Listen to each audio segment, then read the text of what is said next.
Komisi Pemilihan Umum Kota Palembang merampungkan rekapitulasi dukungan bakal pasangan calon perseorangan atau independen atas nama Akbar Alvaro Herno Ruspriyadi atau Akor. Hasilnya, setelah direkapitulasi hanya 26.711 dukungan yang memenuhi syarat, kekurangan 47.650 dari total syarat dukungan untuk mendaftar berjumlah 74.361.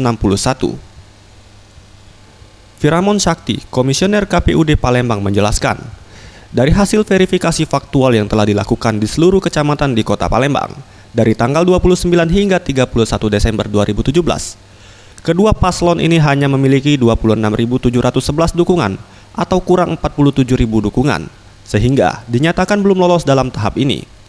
Namun KPUD Palembang masih memberikan waktu perbaikan hingga 20 Januari 2018. Dengan persyaratan, jumlah kekurangan yaitu 47.650 harus dikalikan 2, menjadi 95.300 dukungan. Kalau pasangan Pak Alvaro ini baru mengumpulkan 26.711 itu sudah merupakan jumlah dukungan awalnya yang saat ini. Nanti ketika perbaikan pasangan Pak Alvaro itu kekurangannya sebanyak 47.650. Sesuai dengan DPKPU, kekurangan tersebut dikalikan 2. Tim Liputan Sriwijaya TV.